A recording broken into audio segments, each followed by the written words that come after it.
Buenas tardes a todos y a todas. Bienvenidos a esta quinta sesión del tercer ciclo del Seminario Permanente de Psicología Social Comunitaria, una aproximación al estudio de los pueblos originarios. El día de hoy contamos con la valiosa presencia de la doctora María Angélica Galicia. Ella es investigadora del Instituto de Investigaciones Antropológicas de la UNAM. Nos va a compartir su experiencia, que ha sido una experiencia, yo pienso que muy interesante, ya la he escuchado en varias ocasiones, sobre identidades en pueblos originarios. La doctora también lleva a cabo un seminario sobre identidad, en el cual participan muchas instituciones de la República Mexicana. Y pues, en efecto, creo que esta es una de sus líneas de investigación. Por otra parte, su servidora Catherine Erazo va a presentar un trabajo sobre identidades y pertenencias en el pueblo originario de Santa Marta, Catitla. Este es como el resultado de un trabajo de campo ya hecho por más de 3 años y medio en el pueblo originario, y que yo creo que abre el espacio para el debate y la reflexión desde la psicología social comunitaria para hablar de las identidades, comillas, o la identidad en un pueblo originario. Agradezco a los que están aquí presentes porque sé que con la lluvia es bastante complicado, ¿verdad?, poder asistir de forma puntual al seminario. Sin embargo, pues yo pensé que no íbamos a tener casi a nadie, pero sí, bueno, gracias por la presencia de los que estamos acá. Esperemos que en el transcurso se sumen más personas. La dinámica va a ser la siguiente. La primera presentación va a ser la de la doctora María Angélica Galicia y va a contar con un tiempo de 40 minutos. Posteriormente, su servidora hará su presentación y haremos luego una ronda de preguntas, respuestas y, por supuesto, debates y reflexiones al respecto de cada una de las ponencias. Entonces, yo creo que sin más preámbulo le vamos a dar la palabra a la doctora. Muchísimas gracias.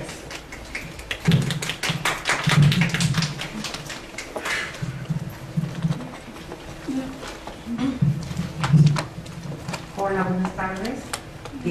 Agradezco de veras a la Comisión Coordinadora del Seminario Permanente de Psicología Social Comunitaria, a Catherine, por esta invitación que me hicieron y el espacio que me están otorgando para venir a platicarles y a escuchar las opiniones de ustedes al respecto de estos avances que vamos llevando en la investigación.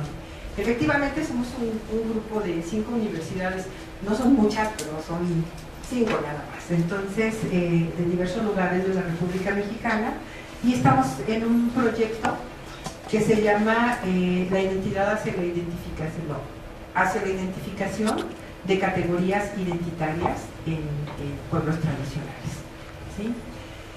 Pues la exposición va a estar dividida en 3 momentos. Uno va a ser una pequeña aproximación de cómo estoy comprendiendo esto de los pueblos originarios, y la segunda va a ser mi propuesta en torno a la contextualización, para que en la tercera parte veamos o pongamos en acción, o pongan en acción, esta idea del contexto en la utilidad de la acción social, ¿no?, para la reproducción de la identidad. Entonces, les digo, más que otra cosa, va a ser una pequeña charla que pues, vamos a ver qué tal les parece, y me interesa de verdad sus opiniones. Y pues empezaré con esta idea de la acepción de los pueblos originarios. Lejos de pretender una discusión sobre el significado de la palabra, me curaré en salud mencionando cómo no interpretarlos para esta conferencia y poder aproximarme a nombrar a los sujetos de quienes hablaré en este trabajo. Entiéndase pueblos originarios no como un simple sinónimo de indígenas, como lo considera Valdés. Porque si bien los pueblos que voy a abordar tienen raíces indígenas, no puede decirse que hoy lo son, pues no se identifican como tales. Tampoco, no, mira, mi comadre, mi carizo. Te aviso, tú ponle, yo me voy a echar el rollo y luego ya ves.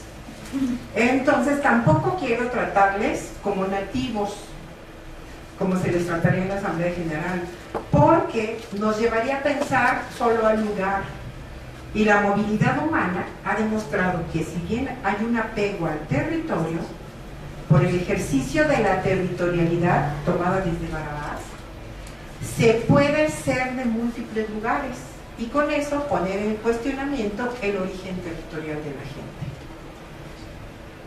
Yo quisiera trascender la idea de lo originario, trascenderla a ser un mero antónimo de forastero o de extranjero, o simplemente en contraposición a no originario. Quiero pensar en mi ejercicio a este sujeto que Bonfil Batalla dibuja en su México profundo, ese personaje producto de la historia, de la cultura, del tiempo y del espacio, no siempre específicos, porque resulta de un contexto dinámico, donde tiempo, espacio y acción se conjugan. Quiero referir a un tipo muy particular de pueblos originarios existentes gracias a este proceso histórico y resultado de un contexto específico, que los ha llevado a cuestionarse, a reafirmarse como pueblos, como comunidad, como sujetos sociales poseedores de identidad. Ahora, ¿por qué le llamo al trabajo identidad es? Trata de considerar, desde la perspectiva que lo voy a abordar, que la identidad es multisémica y se aborda dentro de un enfoque contextualista que Alejandro Grimm pone en acorde con la lógica de los clásicos, en donde su fundamento es que ninguna práctica ritual, ninguna palabra o signo puede comprenderse fuera de su contexto. De este modo, podemos decir que hay tantas identidades como contextos donde se crean y se recrean estas. Cada contexto, además, se especifica por un espacio y un tiempo, y por eso es dinámico. Entonces, hagámonos a esta idea. Contexto, espacio, tiempo son determinantes para las diversas formas de la identidad. No sé si hasta aquí vamos más o menos claro cuál es la idea que pretendo plasmar. ¿Y entonces qué pasa con la identidad? Se trata de un concepto polisémico originado en una cultura, en un espacio, en un tiempo determinado, constituido por un entramado de diferencias valorales, positivas y negativas, le llamamos así, creadas entre el significante y el significado. ¿Qué quiere decir esto? Lo que se es, o lo que es, y lo que no se es, o lo que no es un sujeto. A partir entonces de un planteamiento como el que hace Mariana Portal, que estoy de acuerdo, de un continuo movimiento que va de la diferenciación a la particularidad de los sujetos, siempre. Yo soy distinto a ti y por eso puedo saber quién soy. Y esta de la indiferenciación a la integración del todo.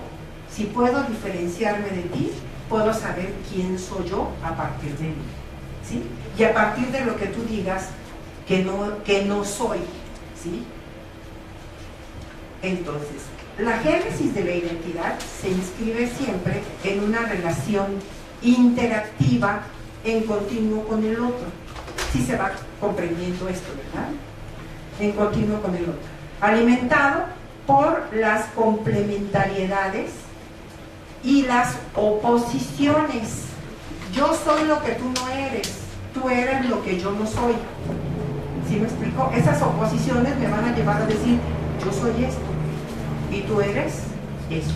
¿Sí me explico? Entonces, Portal Ariosa considera además que la identidad debe pensarse como un proceso de contraste con los otros, un proceso de identificación y reconocimiento activo y en constante reconstrucción. De ahí viene mucha parte del dinamismo de que siempre estamos cuestionándonos quiénes somos y reafirmando quiénes somos, quiénes son nosotros y quiénes somos todos en conjunto.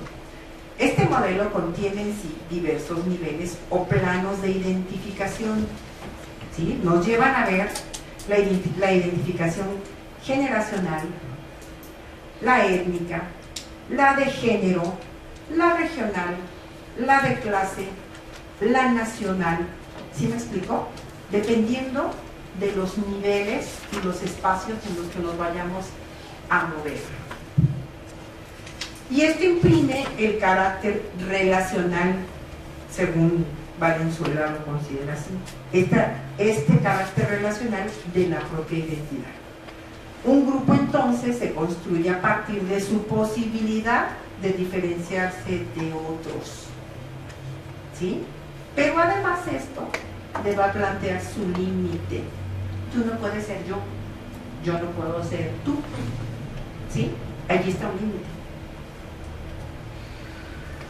Y entonces, toda identificación va a significar necesariamente una diferenciación. Que quede muy claro, si no está el otro, no puede haber una identificación. ¿Con quién se van a comparar? Si es uno de los ejercicios de la identidad, la comparación. Bueno, si más o menos esto queda claro, entonces vamos a ver cómo opera esto de la identidad en un contexto actual. Y de ahí me voy a reforzar, o voy a reforzar la idea con los planteamientos de Bauman. El lugar de uno en la sociedad y su definición social ya no llega como un regalo. En la modernidad, o la modernidad, reemplaza a la determinación de la posición social por una autodeterminación compulsiva y obligada. Voy más a la obligada más que compulsiva, pero bueno, ahorita ustedes me van a decir. Decidir lo que se puede hacer depende de la oferta de posibilidades sociales en la actualidad que se abren a cada individuo para elegir. La relación entre poder ser y lo que se quisiera ser se determina por las relaciones sociales y de poder manifiestas en el contexto donde se va a desarrollar el sujeto. ¿Cuántas veces han escuchado a chicos que dicen, yo quiero ser indígena, ¿no? Pero no vivo en un medio indígena? Bueno, siempre se escucha al revés, yo no quiero ser indígena. Ajá. Yo quiero dejar de ser indígena. Pero el contexto lo va a encasillar a ser indígena. ¿Él podría dejar de ser indígena solo porque desea dejar de ser indígena? No. Los otros son los que le van a limitar la posibilidad de ser. En la actualidad, cada vez esa posibilidad de ser quien quiera ser se puede ver muy fácilmente en los roles, se va cerrando. ¿Cuántos de aquí quisieran haber egresado de la licenciatura y empezar a trabajar? ¿Sí me explico? Pero tienen que meterse en una maestría con excelencia académica para poder tener de alguna manera un ingreso. No sé si me explico. entonces ya no están jugando el rol que quisieran ustedes jugar, o ya no están queriendo ser lo que querían ser. El contexto se los está delimitando. Es un ejemplo muy común, ¿no? Igual en la identificación. Yo quisiera ser Barbie, ¿no? Pero me faltan muchas operaciones todavía. ¿Sí? Y entonces no puedo ser Barbie. Tengo que ser yo. ¿Y qué significa ser yo? Bueno, la sociedad me lo demanda, ¿no es cierto? La sociedad me va a decir quién puedo ser yo. Y entonces, vamos a ver ahora sí como... Gracias. Entonces, vamos a ver que hay unos componentes centrales o ejes de la identidad que nos van a llevar a esta idea de la acción, ¿sí? La identidad como acción. Y se va a ver entonces que es una situación ideológica creada por un grupo y aceptada por cada uno de los individuos que lo conforman. Si no está aceptada, olvídense, no son ustedes, ¿sí? Ustedes quisieran ser, no sé, yo quisiera tener ojos azules, bla, bla, bla, bla, y a lo mejor ser alemana, yo no sé, pero no. Mi situación ideológica, mi grupo al que pertenezco, la idea cultural que traigo, todo esto que me ha conformado a lo largo de la vida, ¿sí? Me va a decir, no, tú eres esta. Yo que me vaya a Alemania y me pinte el pelo de rubio y lo que quieran, no voy a tener las mismas ideas culturales que ellos, ¿sí? No sé cuántos de aquí son extranjeros. Bueno, además de acá. Bueno, ¿cuántos son de Chinconcuaca, cuando menos, no? Muy bien, 2. ¿Y cómo te has sentido? O sea, ¿tú quisieras ser mexicana? ¿A mí? Ajá. Bueno, no. No, pero sí ves la diferencia, ¿no? Sí, ves o sea, si siento lo que quisiera, no podría. No podría, ¿no? Yo tengo una alumna que cuando se fue es italiana, entonces pasó 10 años en México y cuando se va a Italia, ella ama México, pero se tiene que ir a Italia porque no, igual egresa de la licenciatura y todo esto, entonces va a ver qué hay en Italia. Entonces va a Italia y le dicen, no, tú ya no eres italiana, tú hablas como mexicana, ¿no? Ya chale, ya cosas así, ¿no? Hay calos que ha adoptado formas, la manera de vestirse, ya la manera de caminar, quién sabe, allá distingue. Y entonces lo que ella se cura de salud diciendo es que yo soy una mexicana nacida en Italia, ¿no? ¿No está bien? Así se identifica ella. Entonces esta situación ideológica creada por un grupo, pero aceptada también por cada uno de los miembros que la va a conformar. Yo soy mexicana y todos ustedes se pueden considerar mexicanos, excepto los extranjeros, ¿no? A menos a que quieran, ¿no? Se consideran mexicanos, pero ideológicamente algo nos comparte, algo compartimos. Aunque haya particularidades, mi familia es de Chiapas, ¿no? Puede haber de Oaxaca, puede haber hasta de Tepito, son cosas distintas. Entonces, presenta límites a partir de las relaciones de poder obligadas por la acción relacional y la diferenciación, ¿sí? O sea, por ese lugar de los sujetos dentro de la sociedad, lo que estábamos hablando hace un rato. La identidad lleva un proceso de identificación y reconocimiento activo y en constante reconstrucción, es decir, es dinámica y siempre va a ser cambiante. Su dinamismo y plasticidad es producto de la particularidad relacional o de la alteridad, como dice el que posible por su dinamismo en la acción diferencial. Sin diferencia es imposible una identidad. Hasta aquí más o menos nos queda claro, ¿no? Siempre vamos a estar comparándonos, siempre vamos a estar, esa comparación va a permitir diferenciarnos y esa diferenciación es lo que nos va a ir dando nuestra particularidad y a su vez esa particularidad nos va a centrar en nuestra propia identidad y en la identidad con los demás. Y entonces, ¿qué pasa?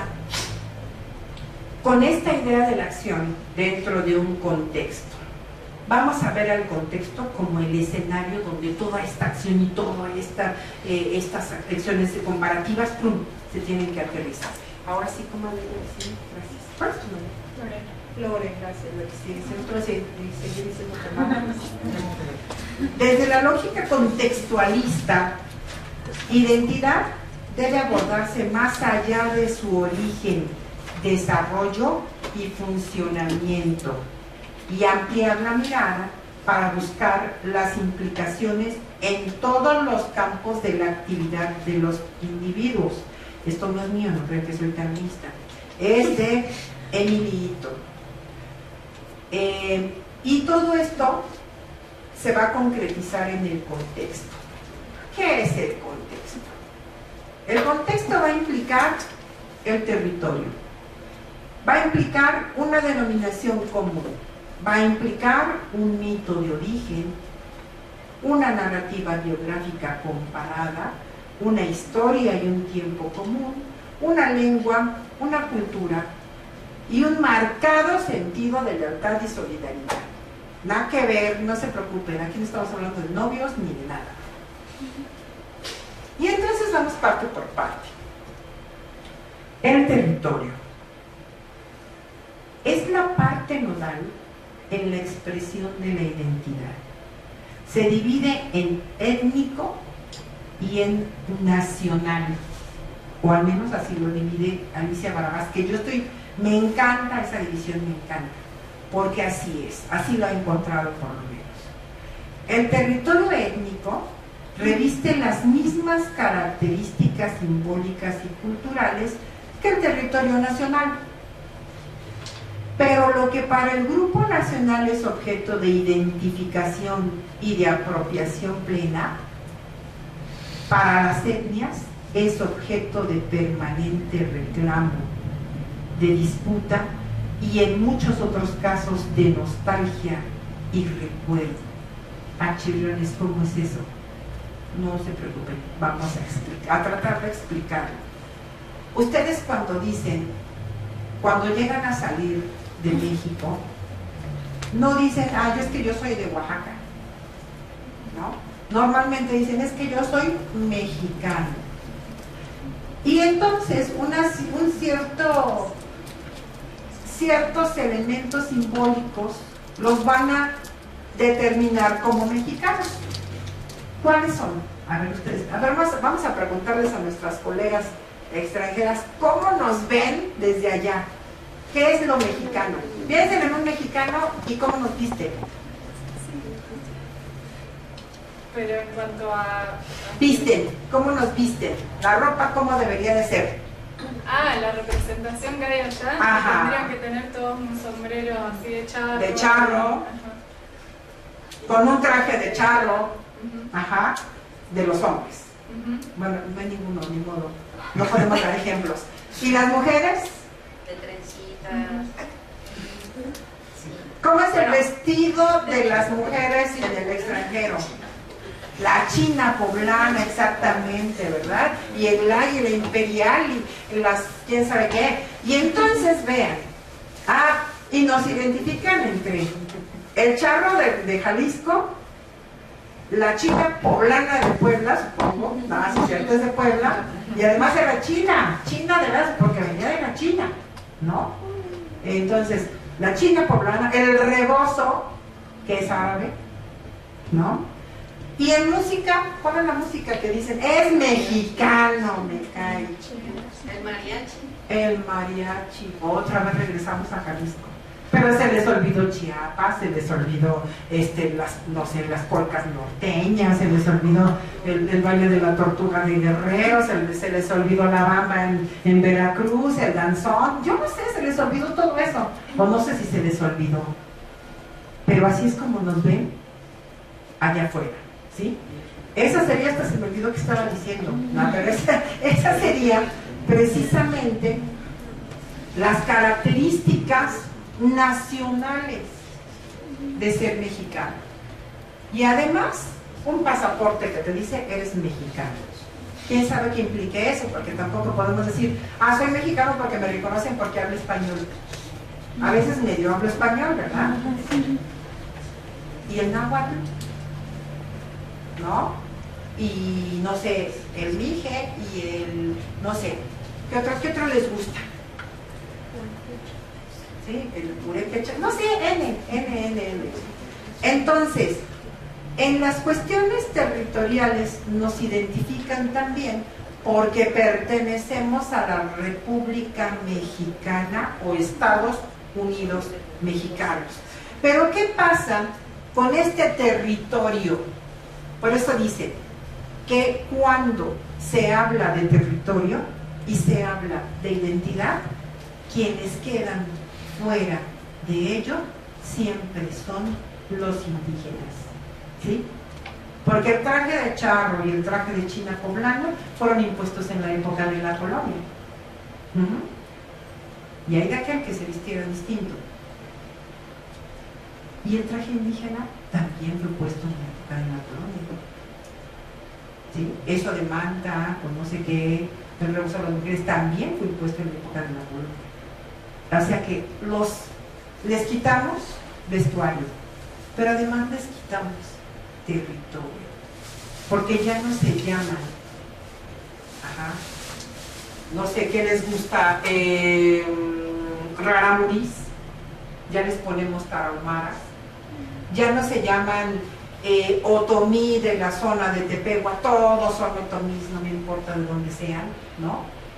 O ya no son nahuas de Guerrero o de Oaxaca, no, de Oaxaca no. No puede ser tan rápido y no voy a meditar. Bueno, etcétera, etcétera. Entonces vamos a hablar de que la parte donde se manifiestan los chavos, la gente no precisamente mexicana, es el territorio cultural. Y viene por eso la diferencia entre lo nacional y lo cultural. Y ahorita en mucha disputa. Siempre. ¿A quién le vamos a quitar el territorio? A los indígenas. Pasemos entonces rapidísimo.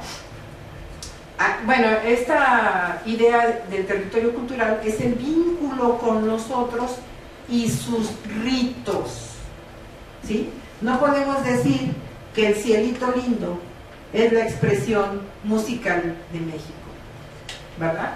Hay más, hasta el rap, no es cierto. Pero bueno, vamos a ver. Esto es en los escenarios donde se va a mover. Vamos a ver si es cierto que pasa lo mismo con el proceso histórico de los lugares de donde les voy a hablar. Y ahora sí, corazón, la que sigue. Síguele. Vamos con la región de estudio. Voy a tratar precisamente de una parte del centro de México, la que sigue, que es la región de Chiconautla, Tizayuca. ¿Por qué le llamo pueblos originarios? Por esta idea de que tienen tanto tiempo ahí, tienen sus raíces históricas muy clavadas en la región y desde luego han pasado por un proceso histórico. La que sigue. Dale, eso. Antes sí sabían que en la Ciudad de México era todo habían 5 lagos de agua salada y con pequeños espacios de agua dulce. Chapultepec, Ojo de Agua en Ecatepec, son los que más me acuerdo. Chalco también tenía, Xochimilco, que era una de las partes de agua dulce. Entonces era un paisaje hermoso. Cortés decía que ahí se podía navegar un bergantín. ¿Qué será un bergantín? ¿Quién sabe? Entonces está la parte que voy a tratar precisamente es en esta como patito. ¿Quién conoce Ecatepec?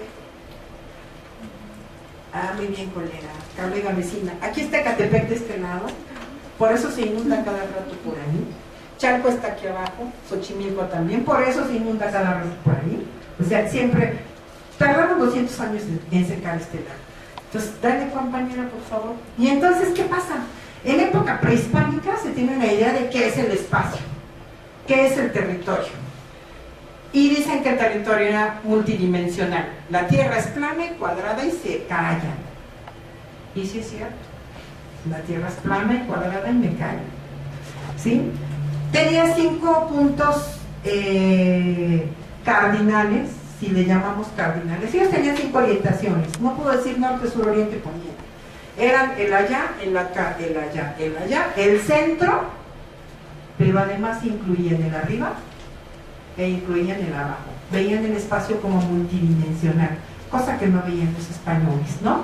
Y el pueblo, lo que era el pueblo era el Altepetl.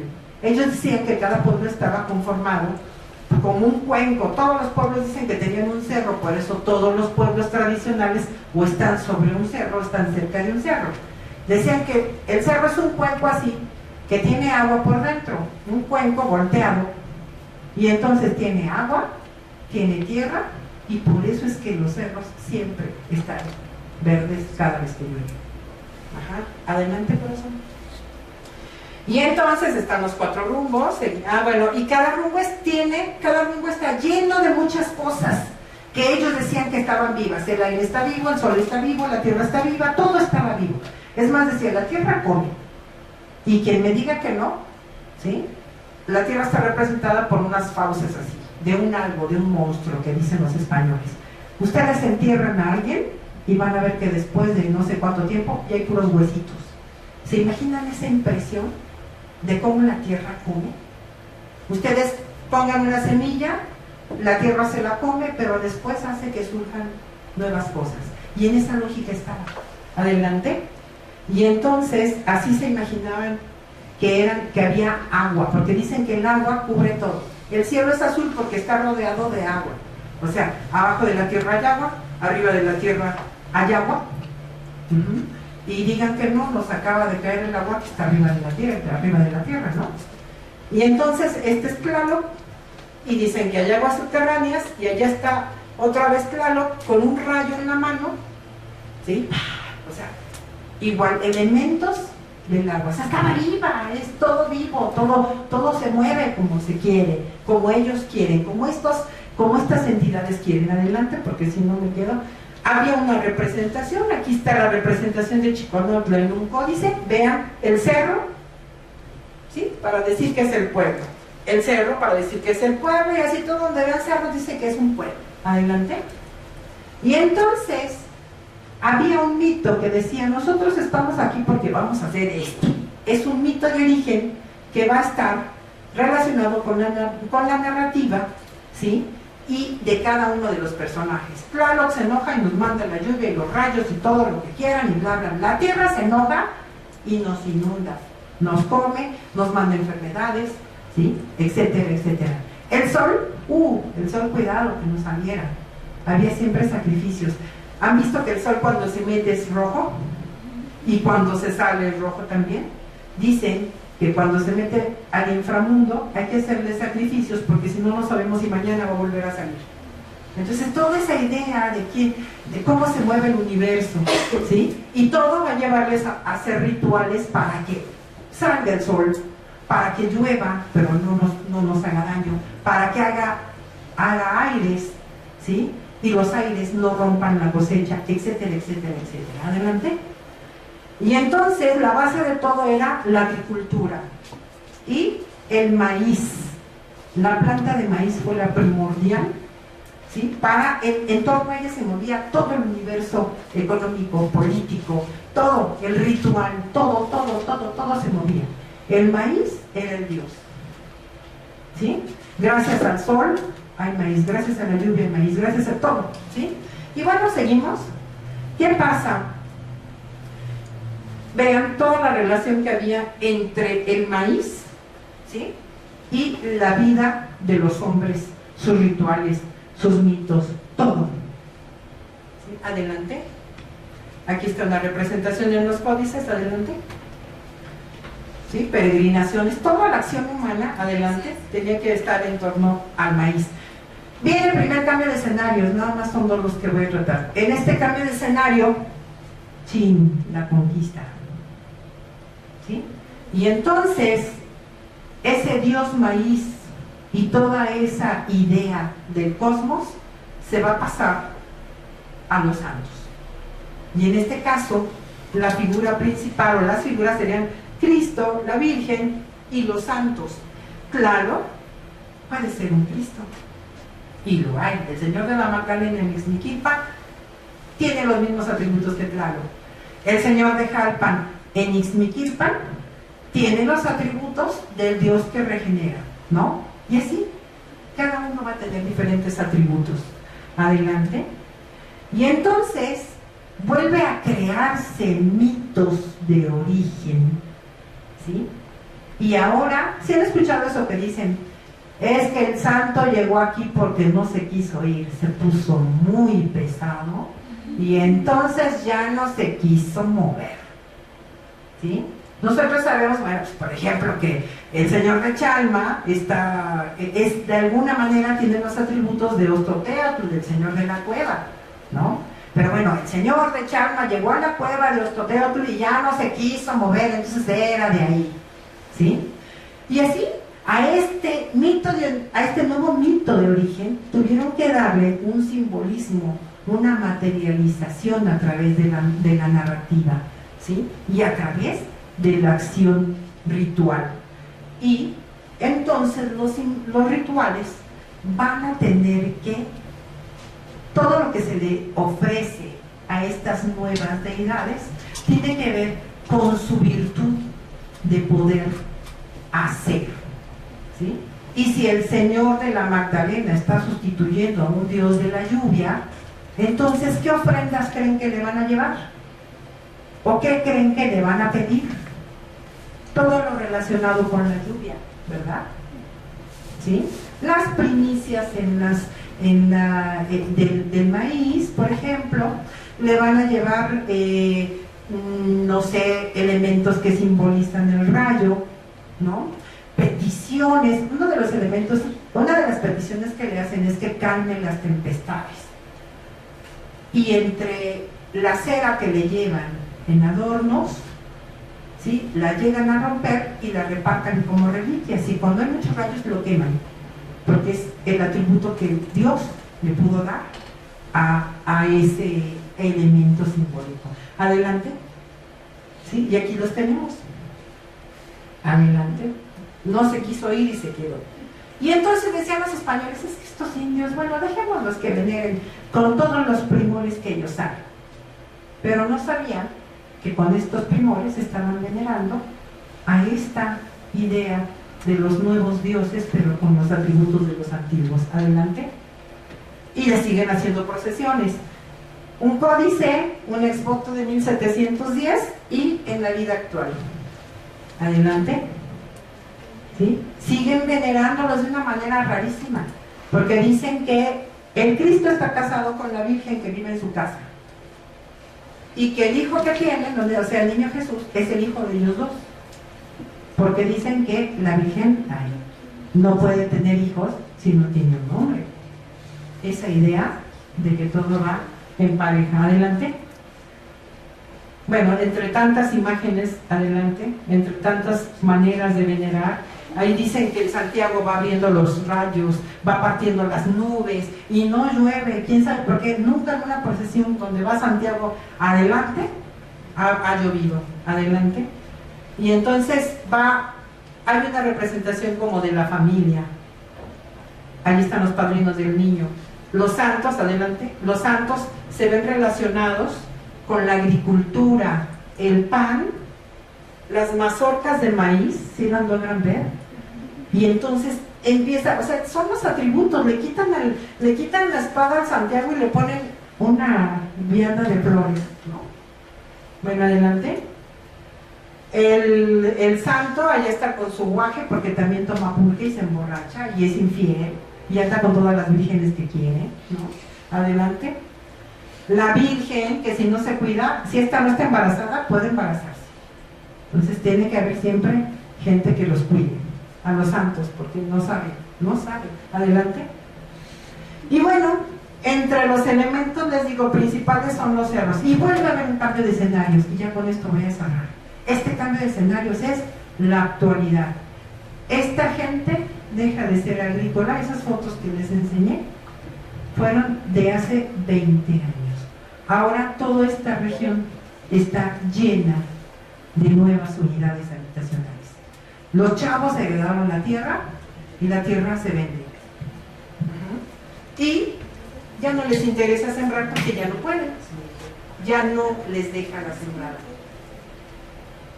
Les deja mejor el vender el terreno porque les dan mucho dinero por esos terrenos. Y este es el cerro de Chiconautla. Adelante. Antes había una piedra que se llamaba, o bueno, hay todavía, esta piedra que se llama Piedra Meona. Adelante. Y se llama así porque tiene la forma de una vagina. ¿Sí la ven? Pesa casi 7 toneladas. Y ojo, relacionada con la Virgen de Guadalupe. Obviamente, era la piedra, tal vez en época prehispánica, y cuando llega a la colonia se la asocia con la Virgen de Guadalupe. Y además se llama Meona porque cuando llueve, por esta parte, lo que sería la vagina, escurre agua. Y dicen que esta piedra hizo los ríos que antes tenía Ecatepec. Adelante. ¿Sí? Pero entonces, ¿qué pasó? Dejan de ser agrícolas. ¿Y ahora qué? Adelante. Ahora se incorporan al trabajo fabril. Y ahora empiezan a vivir esos temores de que salen de su casa y no saben si van a regresar. O sea, el contexto volvió a cambiar. ¿Sí? No saben si van a regresar vivos, no saben si los van a asaltar, no saben si van a conseguir trabajo, no saben si van a tener para comer mañana. O sea, empieza un contexto como de miedo, como de terror, ¿no? Y buscan unas nuevas entidades de refugio. ¿Cuál se les ocurre que puedan ser? La Santa Muerte. Claro. Adelante. Adelante, chiquilla. Y entonces, exacto, viene esta idea de la aguja hipodérmica, que es lo que utilizan los comunicólogos, ¿no? Esto de que te inoculan miedo. ¿Han escuchado? Acabo de ir a Culiacán y me dicen, ¿te vas a ir a Culiacán? No juegues. Y a mi regreso todo el mundo, ¿y cómo está? ¿Y viste a los narcos? ¿Y quién sabe qué? Y bla, bla, bla. Pero Culiacán está tranquilo. Sí, que mucho tiene que ver lo mediático con los temores que nos inoculan. Adelante. Y efectivamente, el mito, las formas simbólicas y rituales van a cambiar en este nuevo escenario. Adelante. Y aquí tenemos otra vez el cerro, adelante. ¿Pero qué creen que encontré en el cerro? La Santa Muerte. En el cerro, fíjense qué simbólico, ¿no? Donde está la piedra Meona, a 20 metros, 30 metros de donde está la piedra Meona, está este altar a la Santa Muerte. Adelante. ¿Sí? ¿Y qué le piden? Cuídame, protégeme. ¿Sí? Adelante. ¿Qué le ofrendan? Adelante. ¿Sí? ¿Qué le ofrendan? Marihuana, cervezas, frutas. Adelante. ¿Sí? Flores. Adelante. Tequila. ¿Sí? Aquí se ve más evidente. Esta es la Santa Muerte en Tepito. Adelante. ¿Sí? Y está, no, madre, no tanto. Y está relacionada, ¿sí?, con Okchu, la diosa de la muerte en la santería. En Chiconautla no me la he encontrado relacionada todavía con esta diosa, ¿sí? Pero en Tepito sí. Pero como dicen los santeros, porque fui con un santero y dicen, no, esta es una ofensa, porque vio la imagen de la Santa Muerte, todas las fotos que tiene arriba, la Santa Muerte de rojo, de amarillo, de verde, muy Catrina, bueno, ya dice, esto es una locura, esto no es la Santa Muerte, no es la muerte, ¿no? Y entonces, les digo, se buscan estos elementos y la acción y la identidad y la identificación de estos sujetos va cambiando conforme los escenarios y el contexto donde tiene que moverse. Adelante, creo que ya acabamos. Y concluimos, entonces se inventan un origen, se repliegan las fronteras y estas fronteras cada vez más amplias tienden a replegarse para proteger su identidad. Eso está pasando con las comunidades tradicionales. Y abrirse o adaptarse a estas nuevas formas de vivir es la respuesta que dan al replegamiento de sus identidades, ¿sí?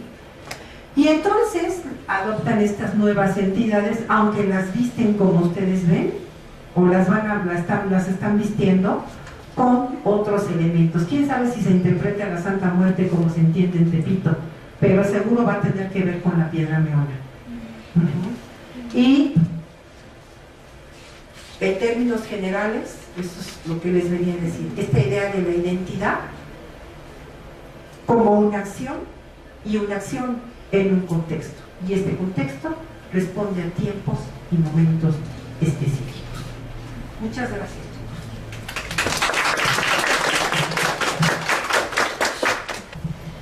Bueno, compañeros, pienso que la experiencia que nos comenta y también todos los derroteros teóricos y conceptuales que nos plantea la doctora Angélica, ¿verdad?, son muy importantes para, digamos, poder tener o interlocutar desde la psicología social comunitaria.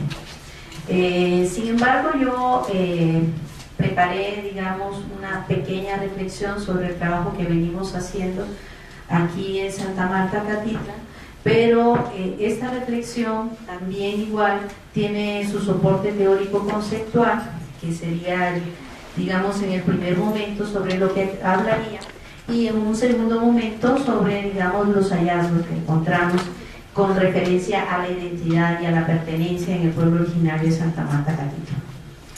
Hablar de identidad, si bien como psicólogos no podríamos reducir el concepto de identidad del parámetro de lo individual, habría que ampliarlo mucho más a las identidades colectivas, a las identidades sociales y más específicamente en el campo de la psicología social comunitaria, a las identidades comunitarias.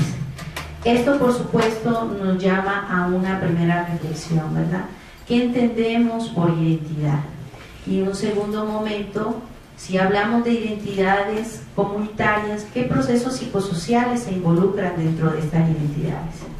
Y posteriormente, a partir de un caso que en este momento sería Santa Marta Catitla, donde trabajamos, ¿cómo ubicamos esos procesos psicosociales que se viven en la construcción de las identidades comunitarias? Bueno, Gilberto Jiménez nos dice que la identidad resulta de la interiorización selectiva, distintiva y constatativa de los valores y pautas de significación por parte de los individuos y de los grupos. Por eso puede afirmarse que no es más que el lado subjetivo de la cultura y de la psique también. Además, la identidad hace surgir a actores sociales como a sujetos agentes. Dentro de las identidades, lo que llamaría yo identidades comunitarias, habría que ubicar ciertos procesos psicosociales para precisamente hablar de una construcción de la identidad, ya sea en un pueblo originario, en una colonia o en otro contexto específico. En estos procesos psicosociales empezaría pues anotando que para que haya identidad, por supuesto, tiene que haber pertenencia. Ese sería un primer elemento. Para que haya identidad deben existir límites. Para que haya identidad debe existir una autodefinición. Y para que haya identidad debe existir una representación social de lo que se es y lo que se cree que se es. Y un último proceso psicosocial que anotaría serían las relaciones de poder en la construcción de las identidades comunitarias. Con referencia al primero, la pertenencia. Pertenecer a un colectivo social implica compartir, al menos parcialmente, un repertorio simbólico y cultural, que por supuesto, como decía la doctora, nos orienta a la acción. Pero no solamente eso, no solamente podríamos hablar en términos simbólicos, ¿sí?, simbólico-culturales, sino también en términos de los sentimientos, de los afectos. Debe involucrar sentimientos, afectos y expectativas de que uno encaja en la comunidad, de que uno tiene un lugar en la comunidad y por ende que constituye parte de la comunidad. Se refiere además a un sentimiento de aceptación por parte del grupo y una voluntad de sacrificio hacia el grupo, como lo plantea Macmillan y Chávez. La doctora también nos refería para también construirse la identidad, también el grupo debe aceptar ese tipo de identidad. No podríamos hablar de identidades individuales, sino aquí de identidades colectivas. Y aquí tendríamos que mirar cómo nos ven los otros y también cómo nos vemos dentro de esta misma comunidad. No puede existir el yo sin el tú, ¿verdad? No puede existir el nosotros sin también una diferenciación. Y por eso entonces hablaríamos de otro elemento, los límites. Para que se construya una identidad deben existir límites. Este elemento provee de una orientación a la comunidad para que designe quiénes son miembros y quiénes no lo son. Este atributo refiere a las fronteras que se establecen en la comunidad a fin de proteger su espacio personal. Los colectivos necesitan distinguir quién se contrapone, por ejemplo, a lo que ellos son. Entonces se establecen fronteras y se dice quién está en la comunidad, quién pertenece a ella y quién no está en ella. Por ejemplo, vemos en Santa Marta Catitla se celebran los carnavales y en los carnavales hay comparsas. Tú dices, ah, mira, tú bailas así, ah, tú llevas tal música, llevas tal vestuario, ah, tú eres de aquí, del pueblo, ¿no? Te identifican como parte del pueblo, a diferencia de las fronteras que encuentran con a lo mejor las comparsas de pueblos vecinos, que ya su comparsa, su vestuario, el nombre que le dan es diferente. Esto es importante para la construcción de las identidades, la diferenciación, la frontera y el límite. Por otro lado, la autodefinición. ¿Quién soy y quién somos? Pues esta es una pregunta bastante filosófica, ¿verdad? Que se ha tratado, yo creo que responder a lo largo de la historia del pensamiento. Sin embargo, a nivel psicosocial comunitario, podríamos pensar que la autodefinición es una construcción sociohistórica. Los pueblos originarios, y en este caso los pueblos originarios pueden estar conformados por diversas comunidades, no solamente por una, construyen quiénes son y construyen qué quieren ser a partir del devenir histórico.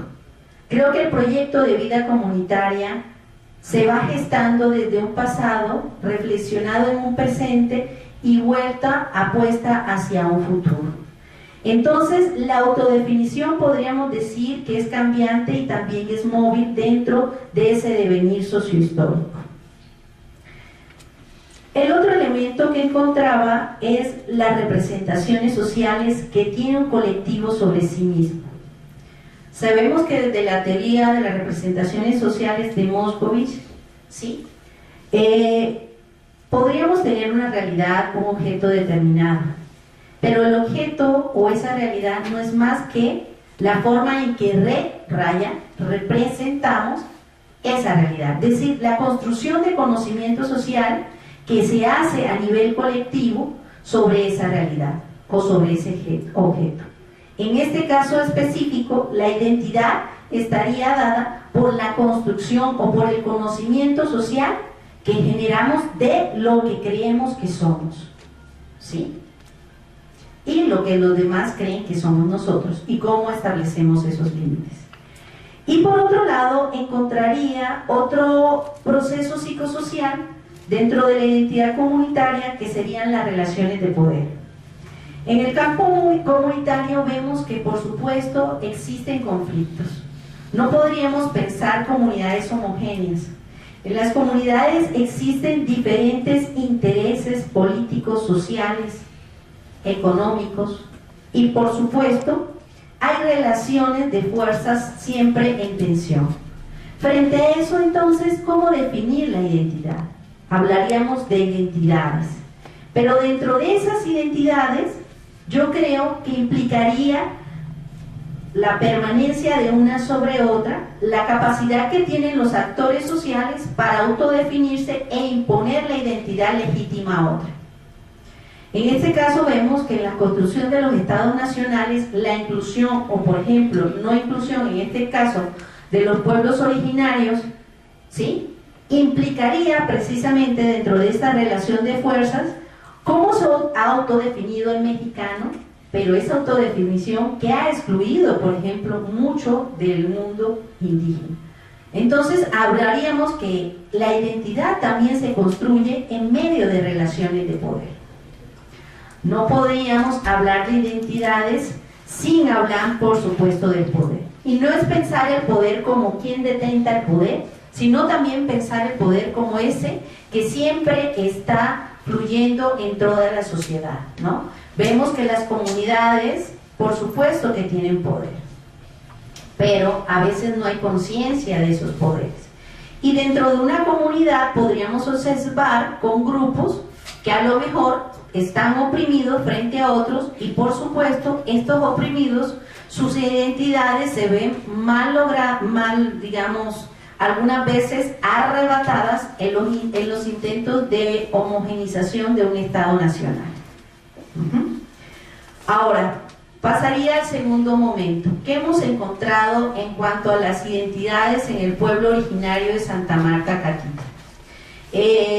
Considero que la introducción que nos hizo la doctora sobre pueblos originarios es bastante pertinente. Sin embargo, sabemos que aquí, pues en este seminario también estamos trabajando con la noción de pueblos originarios como estos sujetos, estos actores sociales que se declaran en lucha a partir del 96 aquí en la Cuenca de México, que hay una reivindicación política por tierra, por territorio, por una identidad precisamente cultural, ¿sí? Y que por supuesto actualmente se reivindican más de 146 pueblos originarios en la Cuenca de México, que tienen unas características particulares. En este caso, por ejemplo, Santa Marta, Catitla, su nombre está conformado por un nombre en náhuatl y el nombre de un santo, ¿sí?, que representan también en su cotidianidad lo que sería el ciclo agrícola. Y yo creo que tú, por ejemplo, nos ejemplificaste también cómo se da este sincretismo y esta apropiación también dentro de lo que son los santos, sus festividades, de estos elementos mesoamericanos en la vida cotidiana de un pueblo. Bueno, para no extendernos a lo mejor en esta conceptualización de pueblos originarios, que creo que ya se ha debatido bastante dentro de estos seminarios, ¿verdad?, con diferentes ponentes. Hemos tenido aquí a Andrés Medina, Teresa Romero, hemos tenido aquí a Iván Gómez César, a Mario Ortega también, bueno, en fin, a miles de personas, que creo que ha sido muy nutrido ese debate. Creo que el punto hay que acotarlo a lo de las identidades, y en este caso en el pueblo originario de Santa Marta, Catitla. Digamos que dentro de uno de los hallazgos, dentro de lo que he observado en el pueblo, es la identidad afianzada en los mitos fundacionales. Recuerdo que hace poco tuvimos una asamblea bastante calurosa, los compañeros que están aquí, algunos que me acompañan en el trabajo de campo en el pueblo, recordarán que algunos de ellos, cuando el maestro Calixto, cronista del pueblo, hablaba sobre Acatitlán, mucha de la gente reaccionó y dijo: no, no somos Acatitlán, somos Santa Marta, Catitla. El mito fundacional. ¿Cuándo inició el pueblo? Y ese desde cuándo inició el pueblo, desde cuándo nacimos, va reivindicando lo que somos. Por un lado, entonces estaba la comunidad parroquial, quienes decían: es a partir de la época de la conquista, que no me gusta llamarle así, sino un proceso más bien de invasión que hubo en nuestra América Latina. A partir de ese proceso de invasión, cuando llegan los evangélicos, por supuesto, aquí a estas tierras, y pues se le da el nombre de Santa Marta, es cuando empiezan ellos a fungir o a ver vida en el pueblo. Pero por otro lado también hay otras personas originarias en el pueblo quien reivindican, ¿sí?, su mito fundacional, no desde esa época de las llegadas de los, digamos, que llegaron a evangelizar aquí en el pueblo, la comunidad católica, sino desde precisamente una época prehispánica, ¿sí?, y desde la construcción desde el mismo Acatitlán. Creo que entonces es a partir del conocimiento de la historia del pueblo que se reconoce el valor de la comunidad, lo que a su vez genera un fortalecimiento del sentido de pertenencia y afianza la identidad del mismo pueblo. Se suma a ello que a pesar de la expansión, en este caso de la marcha urbana sobre el mismo pueblo, en la memoria de sus habitantes sigue vigente el territorio como dador de sentido y ubican en este caso a los cerros, a la iglesia con su basamento piramidal, al kiosco, al mercado y al panteón como referentes que le dotan de un sentido de pertenencia, y esta pertenencia, por supuesto, que se relaciona con lo que es la construcción de una identidad. Asimismo, vemos que entre los hallazgos se encuentran que los originarios fortalecen su identidad a partir de construir y de deconstruir un pasado prehispánico en la actualidad. Por ejemplo, vemos, y ellos refieren sobre la base piramidal que hay en la iglesia, los restos encontrados, porque algunos dicen, bueno, en sus palabras coloquiales, estuvimos rascando en la casa y encontramos vasijas, encontramos esto, encontramos lo otro. Pues qué interesante, ¿verdad? También con los vestigios de lo que sería el descubrimiento de la osamenta de mamut en uno de sus ojos de agua del pueblo. Esto es algo muy importante. Y otro elemento que también es dador de esta identidad son sus leyendas. Las leyendas que cuentan los abuelos y que escuchan los jóvenes. Hablamos, por ejemplo, de las leyendas como la del cincuente, la bola de fuego que aparece en los cerros, que no solamente de ese pueblo, sino lo encontramos en muchos, el de la Llorona, el de Charro Leiva, el de la Carreta, entre otros.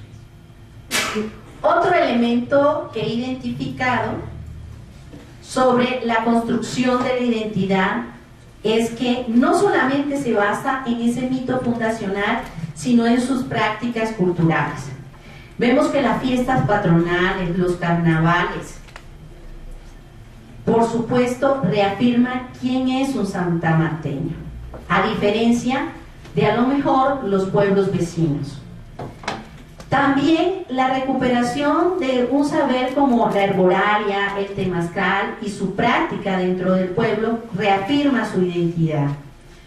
Y por supuesto están las formas de organización y participación comunitarias como elementos que ayudan a construir esa identidad comunitaria. Me refiero, por ejemplo, a la organización y la participación que tienen en el panteón comunitario, que sabemos que es un panteón que funciona de forma autónoma, y por supuesto que los trabajos que hacen los originarios y algunos avecindados del pueblo tienen que ver con faenas, y estas faenas se hacen voluntariamente sin pago alguno para beneficiar, por supuesto, a toda una comunidad.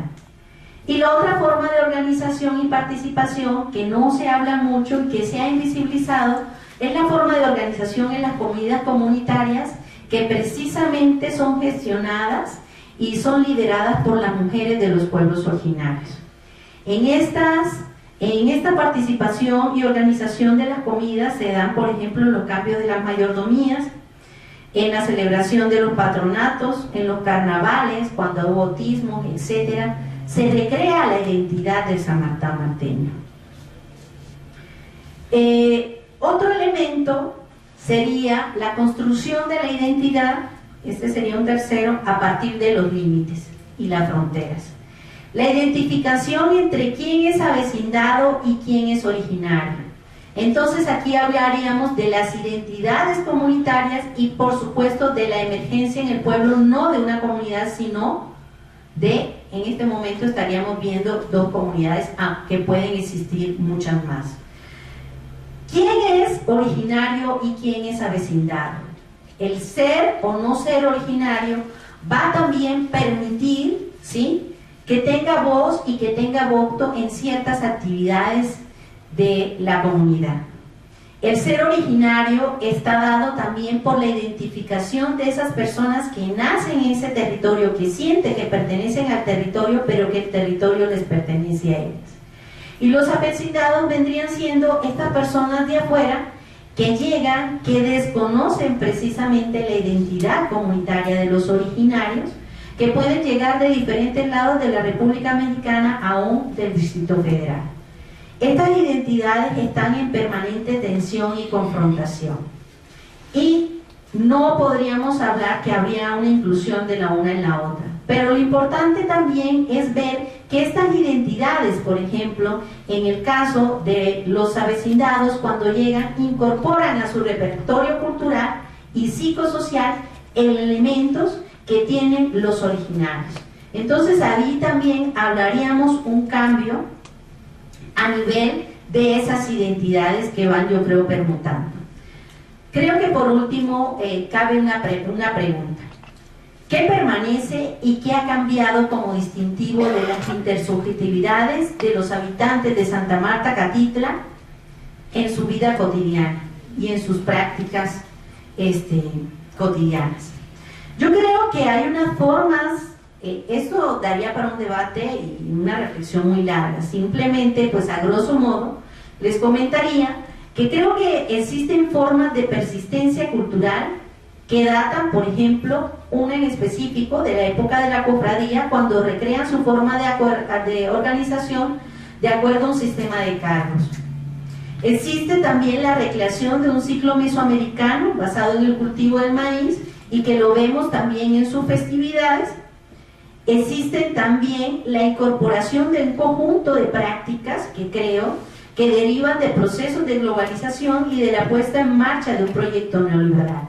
Vemos, por ejemplo, en los carnavales cómo integran, por ejemplo, otros elementos muy particulares en las fiestas patronales también, que ya no precisamente derivan del origen, bueno, no hablaríamos del origen, ¿no?, sino de la práctica del mismo pueblo, sino que traen y extrapolan de otras realidades que no son precisamente las propias.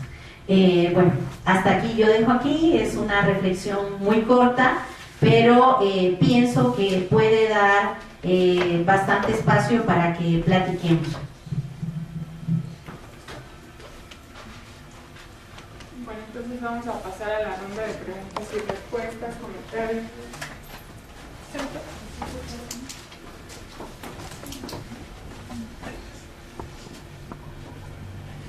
Buenas tardes. Buenas tardes. Buenas tardes. Antes que nada, muchas gracias. Estoy muy interesante. Más que nada por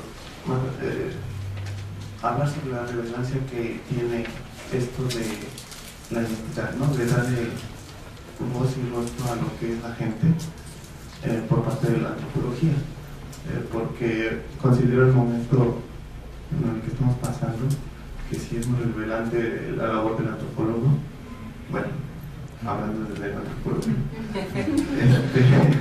por los momentos en los cuales estamos pasando, ¿no? Hablando un poquito sobre lo de la situación que están pasando los alumnos de Ayotzinapa, y bueno, también con respecto a lo que vendría siendo esto del levantamiento del Politécnico, un poquito hablando sobre esto de la, pues ahora sí que la identidad, un poquito refiriéndome a lo que vendrían siendo esos movimientos sociales, un poquito hablando sobre esto de la interacción social, todo esto que tiene que ver con, pues ahora sí que, pues es este enfrentamiento que está habiendo con el contexto actual de, bueno, con lo que es la occidentalización, se le podría llamar, o con lo que vendría siendo todas estas representaciones o atribuciones que le quieren imponer a lo que es, pues ahora sí que el ámbito académico. Yo sé que me estoy apartando un poquito de lo que vendría siendo los pueblos originarios, ¿no? Pero pues me parece relevante ahorita un poquito hablar de eso, considerando que también Ayotzinapa pues es pueblo originario, ¿no? Ahora, pues ahora sí que me pregunta vendría con la maestra Catherine, con respecto a estas transformaciones que va viendo en lo que es la identidad, usted se quedó hablando sobre, pues, eso de la identidad de los pueblos originarios, pero quisiera que, por favor, dar un poquito más con respecto de esta construcción de la identidad que está viendo, pero en el ámbito barrial. O sea, ya no tanto en lo que vendrían siendo los pueblos originarios, tanto así como de pueblos, sino que más que nada pues esas identidades que se están haciendo en el ámbito urbano, ¿no? Y cómo se están enfrentando más que nada ese imaginario urbano a ese imaginario que pues, que nos habla Ophir Batalla sobre el México imaginario. Y pues eso sería todo. Gracias. ¿Alguien más tiene alguna pregunta? Gracias. Bueno, también me sumo a la participación del compañero. Yo creo que lo que pasa en Ayotzinapa, por supuesto, que tiene que ver con un modelo económico neoliberal que no solamente arrasa a los pueblos originarios, sino a la cuestión educativa y a la cuestión laboral y a la cuestión de los recursos naturales, ¿no? Creo que no se ha despegado. La doctora Angélica nos hablaba cuando hablaba del contexto de identidad, nos hablaba también de un sentido de lealtad, y a lo mejor tiene que ver también con esto que planteaba el compañero, de cómo esta mancha urbana o de este capitalismo salvaje que va como arrasando todo. Y nos decía Chiconautla, en un momento pues llega a desaparecer ese territorio de recursos y de los cerros, ¿no? Y ahora son unidades habitacionales. Y al final usted nos hablaba de ese sentido de lealtad y de solidaridad. Y yo también quisiera como vincularlo con lo que plantea la maestra Catherine, que lo que está pasando en Santa Marta, ¿no? De cómo esta mancha urbana va invadiendo o acotando el territorio de los pueblos originarios y se construyen unidades habitacionales, tiendas, centros comerciales. ¿Qué va pasando con esa lealtad? Porque tal parece que los originarios, inclusive los más jóvenes, algunos ya dicen, pues yo no soy de un pueblo, ¿no? O sea, yo soy, a lo mejor ya le ponen colonia Santa Marta, Catitla y no pueblo, ¿no? O dicen Ecatepec y no Chiconautla, no sé, ¿no? Entonces digo, ¿pero qué va pasando entonces con estas lealtades de las que nos hablaba, que a lo mejor en la práctica no se están viendo, ¿no? Porque hay como el renunciar a ese de soy pueblo originario, ¿no? Y además, ¿qué va pasando con esas identidades que van teniendo de esta cosmogonía que tenían, ¿no? De los ciclos mesoamericanos, de las fiestas tradicionales, todo eso. Y digo, también se me hace como muy interesante, maestra Catherine, como la figura del profe Calixto, porque él es un avecindado, pero él reivindica mucho la cultura de Acatitla. Él se encarga de investigar, se encarga de reivindicar, no sé, muchas cosas, de editar la historia fundacional, pero a pesar de eso el pueblo no lo quiere, ¿no? Y le grita en las asambleas, es que tú no eres de Acatitla. O sea, a lo mejor sí son también como espacios de poder, pero digo, en este proceso de la construcción de identidad del pueblo, alguien que le está aportando, que está enriqueciendo, pues no lo quiere, ¿no? Digo, ahí también, ¿qué está pasando con esto, no? Me parece como muy interesante esta parte del profe Calixto, que a pesar de que ha aportado y enriquecido, no lo quiere. ¿Alguien más tiene nuestra participación? ¿Comentario?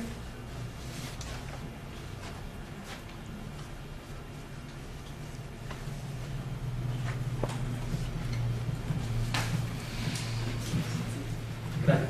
Para Catherine, cuando mencionaba este último elemento de los ciclos neoliberales o elementos neoliberales en la fiesta, pues una pregunta. En su opinión, ¿qué penetración en el tejido social tiene el neoliberalismo, vamos a decirlo, no solo a nivel de la fiesta, sino en general en el pueblo, ¿no? Y sobre todo, si este proceso de neoliberalización de los pueblos o de la fiesta, pues transforman internamente como la lógica de la misma. Un poco eso.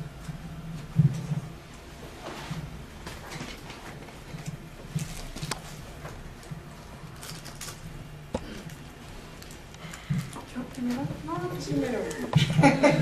O como quieras. Bueno, esta situación de la lealtad, voy a comentarles cómo la he visto vivida en dos regiones, en el Valle del Mezquital y en la región Chiconautla-Tizayuca, porque hagan de cuenta que lo que está sucediendo en el Valle del Mezquital sucedió hace casi 30 años en la región Chiconautla-Tizayuca, que es el tiempo que tengo trabajando en esta región, porque en el Valle empecé en 1996 y aquí empecé desde 1985-87. Entonces, curiosamente, las lealtades van obteniendo candados, ¿no? Estos candados que de alguna manera mencionó la doctora, y que las comunidades le llaman no te entierras o tu muertito no puede ser enterrado en la comunidad, en el panteón de la comunidad, porque no has pagado tus cuotas de la fiesta, porque no has pagado, no has contribuido en la faena, porque no has hecho determinadas actividades para la comunidad. Se repiten en estos lugares. Chiconautla tiene un candado muy buenísimo. Se les ocurrió hacer, escriturar su pozo de agua. ¿Se imaginan qué es eso? O sea, alguien maneja la escritura desde hace casi 200 años, ¿no? Hace como 150 años, ¿no? Y va pasando de generación en generación. ¿Cómo es eso de escriturarla? Está el nombre del pueblo y por asamblea se decide quién va a cuidar la escritura en este próximo tiempo. Quien no contribuye con las fiestas católicas, quien no hace faena, quien no hace actividades en torno a los elementos que le van a dar cohesión a la identidad de la comunidad, que son principalmente las fiestas. Yo trabajo en las fiestas patronales precisamente. Entonces, quien no contribuye, no importa de la religión que sea, ¿sí?, no tiene derecho a agua. En el Valle del Mezquital es el panteón, como muchas otras comunidades, ¿sí?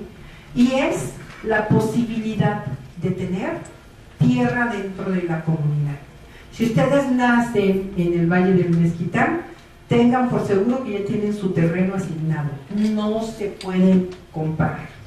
Yo tengo, vean cuántos años trabajando en el Valle, ya tengo N ahijados, N compadres, y aún así apenas me están ofreciendo un terreno, y eso porque sobra, ¿no?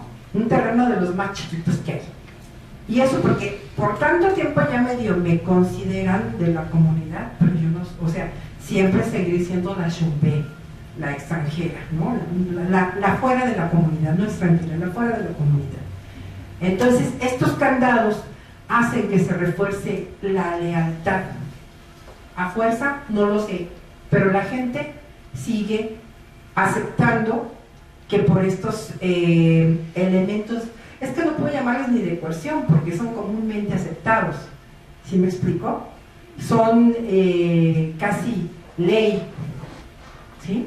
Entonces, allí están sujetos los elementos de la lealtad, ¿no? ¿Qué va a pasar con las identidades? Gracias a estos elementos de cohesión, es que se pueden seguir reproduciendo las identidades. Y efectivamente siguen siendo cambiantes y adaptadas, como les mostré en estos periodos, ¿no? Hablé solo de 3 periodos, cambiantes y adaptadas. Yo decía, ya para pasar el micrófono porque ya estoy, yo decía, cuando hice la tesis de maestría, recuerdo que dije, no, el día que les quiten las fiestas, se desaparece la comunidad. Y sóbese, ahora después de algunos añitos, que ya no son agrícolas, que las fiestas tienen que ver con la agricultura, que los santos tienen que ver con la agricultura, entonces la lógica era que desapareciera la comunidad. Y no, están adoptando y adaptando nuevos santos como se los mostré. Y entonces la idea de seguir pensando en comunidad, que solamente la están respetando los tradicionales y los allegados de manera obligada, si no, no hay panteón, si no, no hay agua, ¿sí? Entonces, que bueno, muchos ya hasta se fueron a derechos humanos, pero en los usos y costumbres se los pasan por las armas, ¿no? Entonces, en esta idea es que se va a seguir manteniendo, transformando, y eso es lo que le va a permitir seguirse manteniendo en estas identidades. Te adaptas, te incorporas o desapareces. Vas a seguir siendo marginal. Perdón, Katy. Bueno, son varias preguntas, trataré de dar respuesta a ellas integrándolas, ¿no? La primera pregunta sobre el imaginario entre lo urbano y lo rural. Precisamente, no sé si estuvieron en la sesión pasada, cuando hablábamos de la psicología rural, ¿no?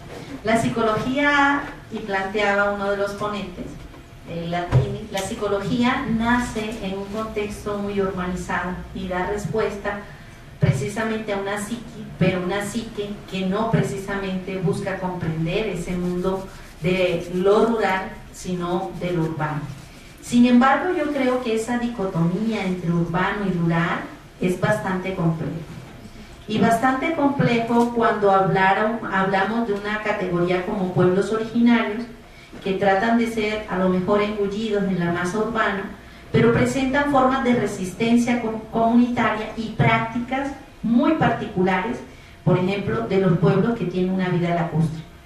Ya no existe el lago, pero comen, por ejemplo, de lo que se comía en el lago, ¿no? que el tamal del pescado, que si los huevitos que dejaba el mosco y que estaban, no, es una reproducción.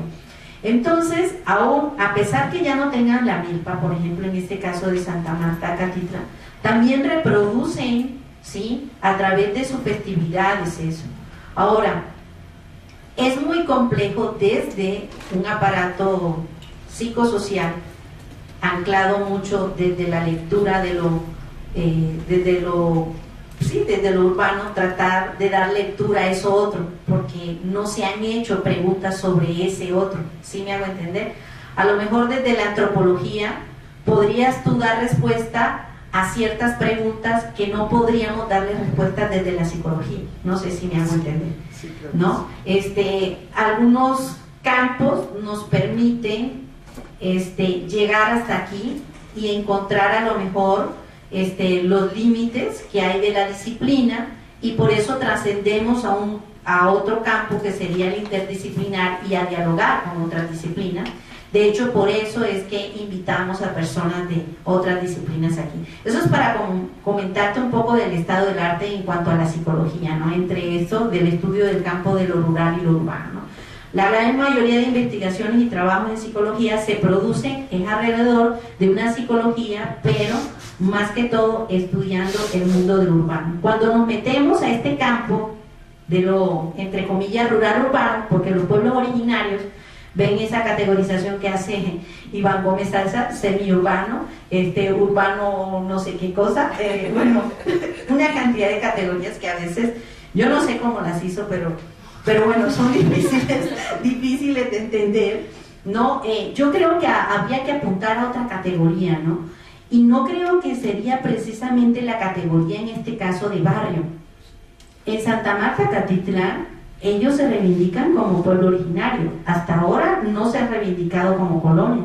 Igual, esta cantidad de pueblos originarios, más de 146, dicen, nuestra lucha, por ejemplo, es porque también seamos respetados en cuanto a nuestra identidad y no queremos ser llamados barrios, en la gran mayoría de los casos, no digo en todos.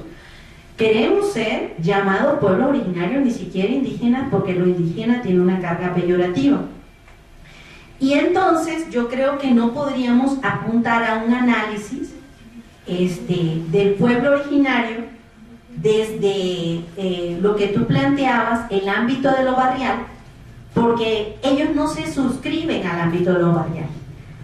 Me explico. Nosotros como investigadores o como interventores en una comunidad, no podemos llamar a la comunidad de una forma diferente a la que ellas quieren, como ellas quieren autodenominarse y autoafirmarse. Entonces no puedo analizarlos como barrio si ellos están diciendo somos pueblo originario, por eso es su identidad, ¿no? Es como transgredir esa misma identidad comunitaria y desde dónde se nombran ellos. No sé si me hago entender, ¿no? O sea, la categoría y barrio para mí no cabría. Y tampoco cabría esa parte, esa ruptura entre lo urbano y lo rural como algo totalmente opuesto, porque yo pienso que dentro de lo urbano y lo rural se ven entremezcladas muchas cosas en los pueblos originarios, que yo creo que el fundamento no sería si analizarlos desde lo urbano o lo rural, sino precisamente desde esa raíz mesoamericana. Hace poco estuvo, fíjate, en un congreso en Brasil y decían los psicólogos rurales, pues vamos a incluir todo el tema de pueblos originarios, porque fíjate que en Brasil, cosa que acá supuestamente tenemos más población indígena en México, estudian más los psicólogos, los pueblos originarios que aquí. Bueno, cosas de la vida, ¿no? Pero bueno, decían entonces los psicólogos acá rurales que querían dentro de sus congresos de psicología rural incorporar todos los estudios, investigaciones y demás sobre pueblos originarios, porque esa parte de la psicología tenía que estar adherida a lo rural. Y yo decía, pero ¿cómo? Si existen también igual pueblos originarios, comillas, en zonas urbanas y zonas que no podríamos hablar precisamente que del todo tienen categorías urbanas. Yo creo que habría que analizar bien el concepto de lo urbano, de lo rural, y yo creo que aún hasta renombrar y resignificar las mismas categorías que tenemos de análisis, porque a veces no dan para eso. Bueno, eso en cuanto a esa preguntita. Por otro lado, lo del proyecto neoliberal.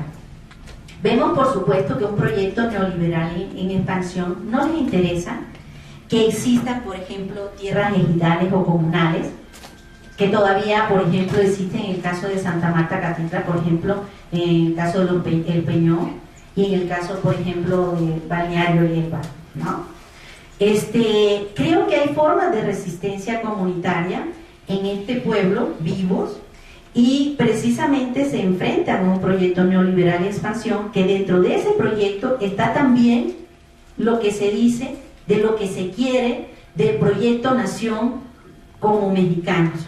En este caso se plantea un modelo de desarrollo, y dentro de ese planteamiento de modelo de desarrollo precisamente no se incluye la visión y el proyecto de los pueblos originarios, sino es una visión de desarrollo desde arriba, no incluyente con las identidades de los pueblos originarios. Por ejemplo, en este caso, Santa Marta Catitla, con las cárceles que tienen, pensaban ponerle otra cárcel. La gente se levantó y protestó. No podemos aceptar que se construya otra cárcel más. Porque, bueno, dentro del proyecto de desarrollo del Distrito Federal está, que todo el rollo que tú quieras, ¿no? Por supuesto, ¿a quién se agrede? Al pueblo originario. Santa Marta Catitla es mucho más que una cárcel, y ellos lo dicen así. Pero en el imaginario social de aquí, de la Ciudad de México, del citadino, ¿sí? De los que no son de Santa Marta. De los que no son de Santa Marta, por supuesto.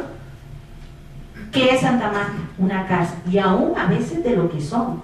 Porque a veces las identidades también se van construyendo por lo que los otros me dicen de lo que yo soy. Y entonces me dicen, no, entonces tú eres de ahí, ahí está una cárcel, ahí vive gente de lo peor de aquí de México, es una zona bien difícil. Hasta los mismos estudiantes míos que van allá les decían, es que si ya tú trabajaste en Santa Marta Catitla, puedes trabajar en cualquier lugar de México. O sea, ya tienes garra para todo, ¿no? O sea, imagínate, pues obviamente cómo se están autodefiniendo ellos a partir de ese referente. Entonces, por ejemplo, con las construcciones de lo que fueron las torres de comunicación dentro de ese proyecto de desarrollo a nivel nacional, por supuesto que también transgredieron parte de su cultura, pero igual ellos siguen en resistencia. Ellos dicen, bueno, por ejemplo, en el caso de la delegación, cuando quiere entrar a hacer, comillas, cosas aquí, a veces no pueden. El otro día que les prohibieron hacer su vendimia para la fiesta patronal, y que les mandaron pues a la policía, a los granaderos, pues sacaron a todos los granaderos a punta de machete, de todo. Entonces, pues yo creo que sí, por supuesto, hay un proyecto neoliberal, ¿sí?, en expansión, pero pienso que también estos pueblos originarios están resistiendo comunitariamente frente a ello. Ahora, en las nuevas generaciones, hay que poner cuidado, porque vemos que esas identidades también han sido mucho más trastocadas por las tecnologías, los medios de comunicación, qué sé yo, ¿no? Ya a lo mejor, como decía el compañero acá, un chavo de pronto no le interesa decir, ay, sí, con orgullo, ay, yo soy del pueblo originario de tal, ¿no? Sino él prefiere decir, no, pues sí, yo soy del Distrito Federal y vivo como casi a las afueras, o algo así que no lo comprometa, así como que digan, ay, no, este es pueblerino, ¿no? Soy de la zona conurbada. Ah, sí, soy de sí. No, sí, algo que no sea así como supuestamente tan lastrante, ¿no? Pero sí, en las nuevas generaciones creo que sí hay que poner bastante el acento, ¿no? Frente a la identidad, yo digo que en el caso del maestro Calixto es comparar esta relación que hay entre originarios y avecindados. Por supuesto, dentro de estas relaciones de poder, las familias troncales sabemos que determinan mucho la vida, lo que acontece a nivel cotidiano, político dentro de un mismo pueblo. En este caso, el maestro Calixto, al ser avecindado, por supuesto, él ha hecho un gran esfuerzo por la recuperación de la historia del pueblo y demás, pero no es reconocido por los originarios, aún a pesar de todo ese esfuerzo. Y ahí precisamente también se ven las disputas dentro de las identidades y las disputas en general entre originarios y avecindados, que no solamente son propias de Santa Marta Catitla, sino que las vemos en la gran mayoría de los pueblos originarios. Ahora, yo creo que aquí, a diferencia de otros pueblos originarios de la Cuenca de México, hay un poco más de inclusión de los avecindados.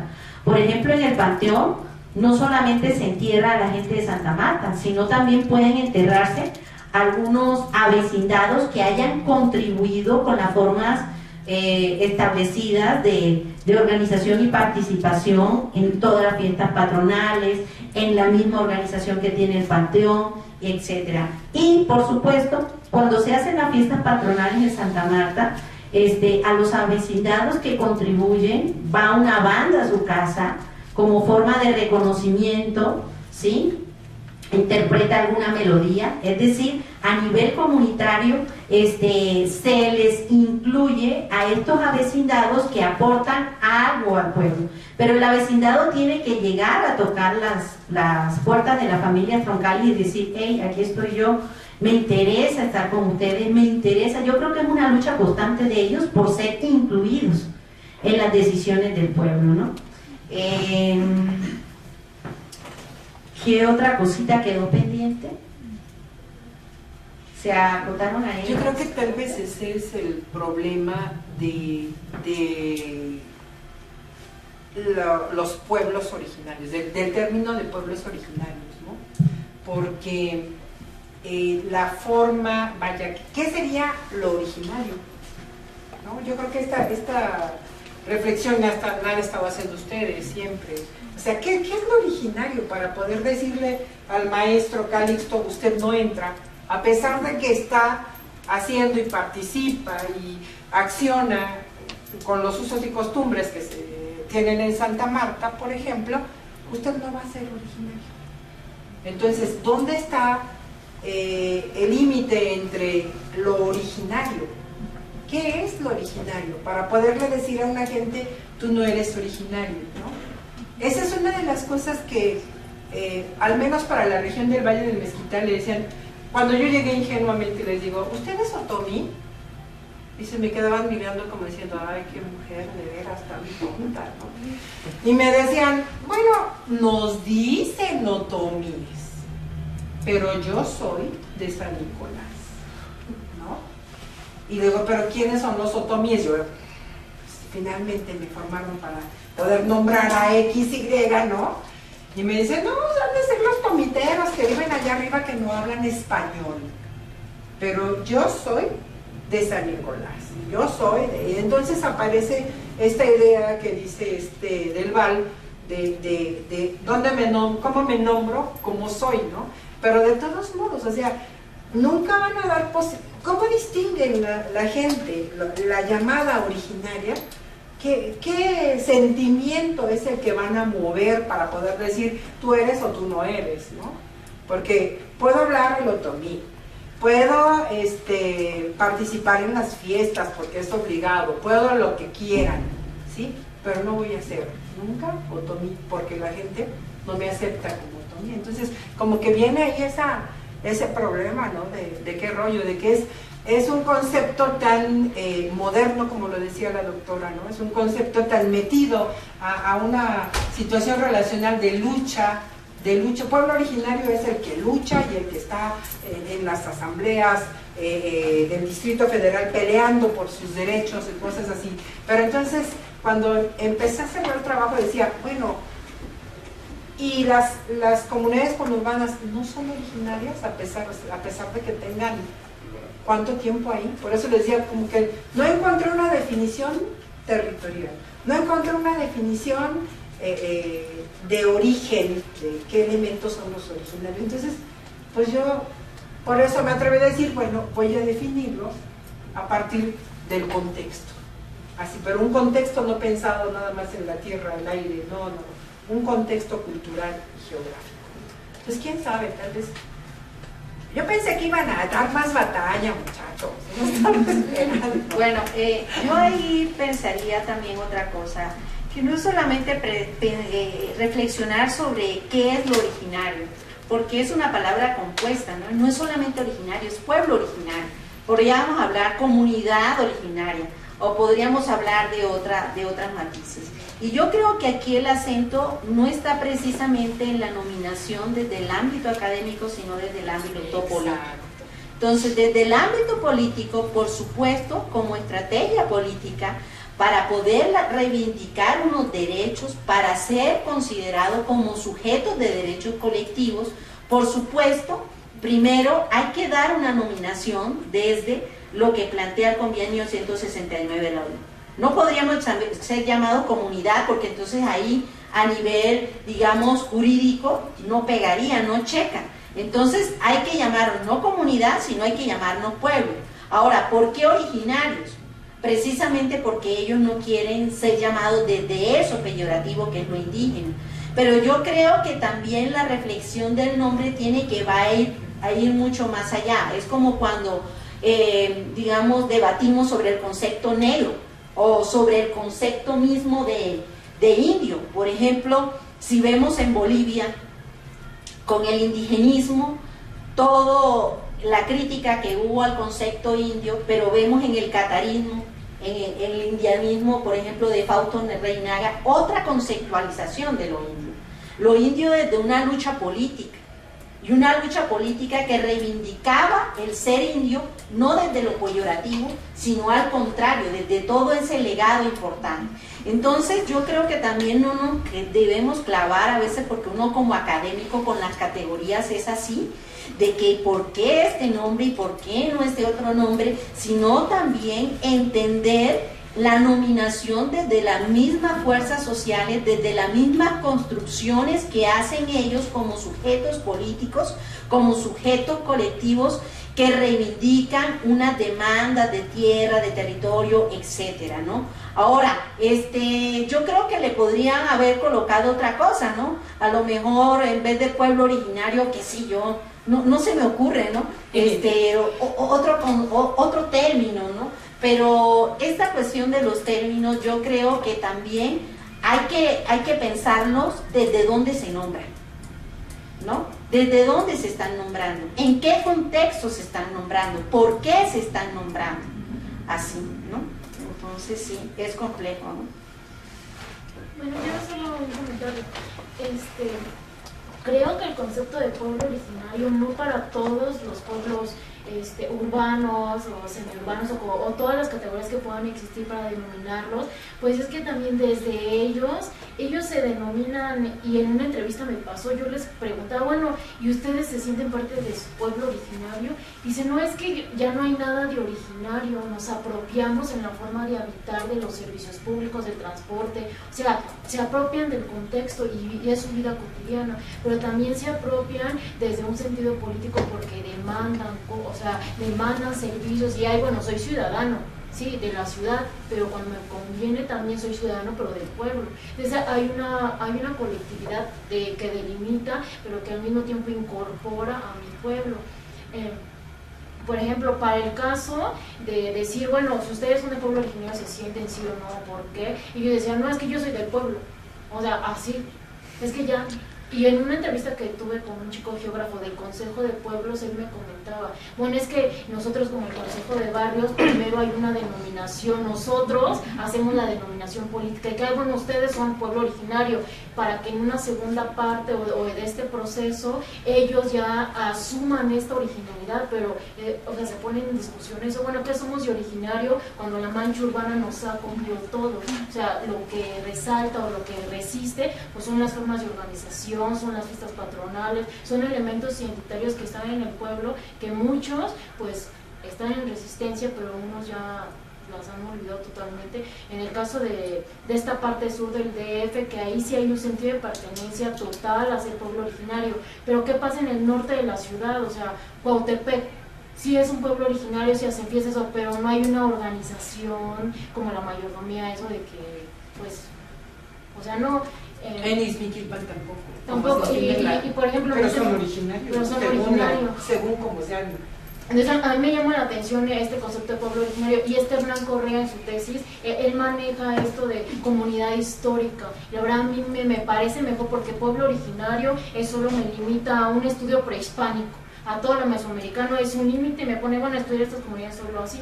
No sé, pero con Hernán Correa, comunidad histórica, pues me da ese lapso de estudiar a los pueblos en diferentes etapas, ¿no? Bueno, sí, lo prehispánico, lo colonial, lo moderno, y en la actualidad con la globalización. Entonces yo creo que también depende de cómo las categorías nosotros como investigadores pues las adaptamos desde lo que vemos, desde lo que observamos desde ellos, porque también ellos no se asumen como nosotros ahora discutimos. Bueno, es que con las categorías de Iván Gómez César yo no... O sea, no es que yo soy un pueblo semi-urbano, o sea, no. O sea, son categorías que podemos explicar desde la academia, pero ellos no se asumen como tal. O sea, y ellos les tienen tan sin cuidado. Exacto, ¿no? o sea, ellos somos del pueblo. Llega el antropólogo ingenuo y dice, ¿usted es otomí? ¿No? Pues pero dice, ¿no? Pero otra cosa, es muy complicado hablar de comunidad histórica, porque el concepto de comunidad es complicadísimo. Y de historia, y ahora en un pueblo pueden existir múltiples comunidades, no solamente una comunidad, porque el concepto también comunidad está relacionado con el sentido de comunidad, y donde hay comunidad hay sentido de comunidad. Entonces tendrías que mirar si históricamente ha existido el sentido de comunidad. Eso sería complicadísimo, porque no se podría rastrear en la historia. Entonces está cañón, pueblo en permanencia, qué sé yo. Nos fue ganadora de palabras. 1, 2, 3. Sí, un poquito para meter la discusión. Yo sí difiero un poquito con usted, maestra Caterina, doctora, porque... perdón, no te escucho. Es que difiero un poquito con usted, porque dice usted que no se identifican con el barrio tanto así. Yo hablo desde mi experiencia de la etnografía, y yo digo que sí se identifican con el barrio, y no como un barrio así hablando de territorio, sino como un espacio simbólicamente apropiado, ¿no? O sea, no tanto mira, por ejemplo, dentro de un pueblo originario está el barrio de Santiago, está el barrio de San Francisco, y cada uno de los barrios pues no se identifica así tanto como un pueblo originario, se identifica con el barrio, mi fiesta del barrio, ¿no? Y ahora, yéndome un poquito lejos de lo que son los pueblos originarios, yéndome a todos esos avecindados que llegaron desde los 20, 50 y todo eso, ya no son tanto, bueno, no se identifican como pueblos originarios, pero sí se identifican como barrio también ellos, ¿no? O sea, es un concepto que yo me imagino que sí tiene mucha relevancia. Pero, por ejemplo, en el caso de Santa Marta, Catitla, ellos no se identifican con el barrio. De hecho, hay un barrio que está allá y tienen una pelea fuerte porque dicen, no, nosotros somos pueblo, sí, y ustedes son barrio y ustedes no pertenecen aquí, no son de aquí. Yo creo que aquí valdría la pena hacer como un mapeo. No son igual los pueblos por ejemplo, los del oriente, a los del sur, a los del norte. Sí, claro. Y la forma en que se ha expandido la mancha urbana no ha sido homogénea. Ajá. Entonces yo creo que también habría que hacer un análisis de las particularidades de acuerdo a cómo está, por ejemplo, en este estado del arte, por ejemplo, en la relación de la expansión de la marcha urbana, por ejemplo, en el oriente, a diferencia, por ejemplo, del norte o del sur del país, o cuando tienen, por ejemplo, todavía sus terrenos ejidales. Es decir, hay que analizar muchas más categorías que yo creo que nos pueden develar un estudio mucho más riquísimo, porque yo no me atrevería que podemos universalizar el conocimiento y globalizar, y es decir, que los pueblos originarios, entonces ellos se reivindican desde lo barrial. No, en el caso de Santa Marta Catitla, por ejemplo, no. Sí. Ajá. Y ahora, habría que polemizar qué entendemos por barrio, porque hay categorías que se han construido desde el ámbito geopolítico y que desde el ámbito geopolítico no pertenecen a una identidad psicosocial comunitaria, y yo creo que tampoco a una identidad cultural, ¿no? ¿Por qué? A veces los linderos geopolíticos del barrio no coinciden con los linderos culturales y psicosociales comunitarios del barrio. ¿Sí me explico? A veces se expande mucho más allá. Por ejemplo, el del pueblo originario de Santa Marta me dice, es que Santa Marta llega hasta allá, porque nuestra historia y ¿no? Que estos, los del barrio, estos son otra cosa. Entonces, hay que checar también con las categorías que estamos analizando las diversas realidades y mirar desde dónde están construidas esas mismas categorías, ¿no? Ahora, si yo quiero, por ejemplo, analizar el concepto de barrio y me traspolo, por ejemplo, yo soy colombiana, barrio en Colombia es otra cosa, ¿no? Entonces no podríamos universalizar tampoco, ni aún el plano del mismo Ciudad de México, la misma Cuenca de México, ¿no? Ahora, yéndonos a otros lugares, por ejemplo, en Colombia, que estamos divididos no por estados, sino por departamentos, y cada departamento tiene sus municipios, y cada municipio tiene sus barrios. Y en un barrio pueden o no pueden existir pueblos originarios. ¿Sí me hago entender? El barrio está acá y el pueblo está acá. No es, o sea, la distribución y la concepción es otra. A nivel geopolítico. Es complicado, compañero. No, todo llevaría a la misma complejidad. Por ejemplo, porque ahora, por ejemplo, ya tomando el término de Katy, ¿no? ¿Quién está diciéndole? ¿Qué parte de la gente de Santa Marta le está diciendo? Es que ellos no son. Santa Marta estaba hasta allá. Y aquellos canijos no se quieren reconocer como parte del. Sí, entonces, pero si vas con aquellos canijos te van a decir, no, es que ese señor está equivocado. O sea, híjole, es tan complejo que también cuando me preguntan mis alumnos, ¿qué hago? ¿Cómo conceptualizo? Le digo, cúrate en salud. Yo voy por eso siempre. Cúrate en salud. Ajá. Signifícalo desde donde la gente lo está significando. Sí. Y si la gente dice que las vacas vuelan, ningún académico te puede echar abajo esa teoría porque es la gente. Y tu escape es, pues es la gente. Pero tampoco se puede universalizar el conocimiento y de pronto decir que es que tenemos que analizar todo desde el barrio o todo desde aquí. No se puede universalizar. Pero por eso existen las categorías conceptuales. Cada autor ya la toma de diferente manera. Sí hay categorías conceptuales, pero esas categorías conceptuales pueden digamos, analizarse en universos específicos, no en cuestiones así generales. Por eso uno tiene que ser también muy prudente cuando hace una aseveración de esas. Por ejemplo, en Santa Marta Catitla, los del barrio son los del barrio, y los del barrio no son del pueblo, y no quieren nada, hasta los están tratando de sacar del panteón, ¿no? Porque esos no son del pueblo. Nosotros somos pueblo originario y ahí está. Aquí no cabe ningún barrio, por ejemplo, en ese caso específico. Y esas relaciones de poder que mencionabas, bueno, que mencionan también los autores, es lo que gana, ¿no? ¿Quién es la mayoría? Eso, ¿no? Y si la mayoría dice tú no eres del pueblo, no eres del pueblo.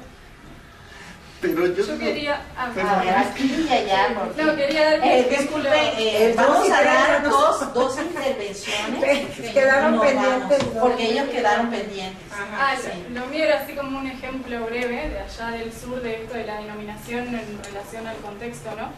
De cómo, por ejemplo, en Bolivia, previo a que Evo Morales asumiera la presidencia, estaba catalogado, bueno, como indio indígena y todo eso asociado a una serie de elementos peyorativos y demás. Y además porque eran tilingües. Y como cuando asume, o sea, como cuando asume la presidencia y ocupa o se posiciona en un lugar más hegemónico, podríamos decir, esos mismos conceptos pasaron a ser sinónimo de reivindicación y de orgullo, a tal punto incluso que si uno va a la región noroeste de Argentina, por ejemplo en algunos pueblos cuando entras te dan un papel, así un folleto, que dice que si bien geográficamente forman parte del Estado argentino, ellos se reconocen como parte de las comunidades y los pueblos originarios aymaras de Bolivia, como desobediendo, digamos, desobedeciendo eso y eso, digamos, uniéndose a esta reivindicación y denominación de ellos mismos como indios indígenas es un lugar positivo y que va en contra, digamos, de esta cuestión más moderna o occidental de... Fíjense que en el libro Sentido de Comunidad en un pueblo originario, Santa Marta Catitla, en el primer capítulo, no mentiras, ¿sí? No, es el libro que voy a sacar ahora. En el libro hacia una psicología social comunitaria comprometida con los pueblos originarios de nuestra América, ¿sí? Se debate un poco precisamente sobre esta categoría indio, indígena, pueblo originario en diferentes países de nuestra América. Por ejemplo, en Brasil ahora están queriendo hablar de pueblos tradicionales. Si quitar el indígena y dentro de su misma constitución hablar de pueblos tradicionales. En el mismo Bolivia hacen una sección entre la diferencia de pueblo originario y de pueblo indígena, muy clara también en la actualidad. Entonces ese capitulado sí sería interesante que a lo mejor algún día lo traigamos aquí a discusión y bueno, que cuando salga el libro se lo puedan también, los que no puedan venir, pues checárselo, ¿no? Porque hay un análisis también comparativo entre esas nominaciones que se hacen de diferentes lugares de nuestra América. Está comparativamente lo de Bolivia, Argentina, Chile, Colombia y México. Sí, bueno, también hay otra categoría que también suma, que el del pueblo urbano, ¿no? Que también ahí generó así como controversia. Un poco respetando esa parte que dice el compañero de los barrios, digo, creo que en los estudios mesoamericanos está como muy delimitado qué era el barrio y qué era el pueblo, qué era el altepe. Los pueblos originarios tienen, algunos, no todos, están compuestos por barrios. Por ejemplo, yo ayer Mellehualco tiene 2 barrios, Huixotitlán y Texcalco, y la gente lo asume como eso, como yo soy de un barrio. Y yo creo que no le gustaría como decir, Mellehualco es un barrio, creo que no, y lo están viendo muy bien allí en Santa Marta con Tecorostitla, ¿no?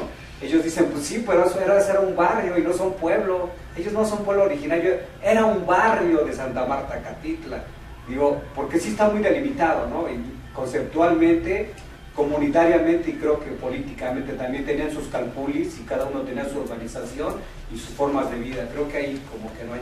La otra parte, esto que decía la maestra Angélica, de hasta dónde los límites podemos decir que es pueblo originario, ¿no? Y qué elementos podemos como retomar para decir que sí es o no. Yo creo que es una discusión que tiene la institución, digo, todavía en el periodo pasado, únicamente 5 delegaciones del sur son consideradas como pueblos originarios.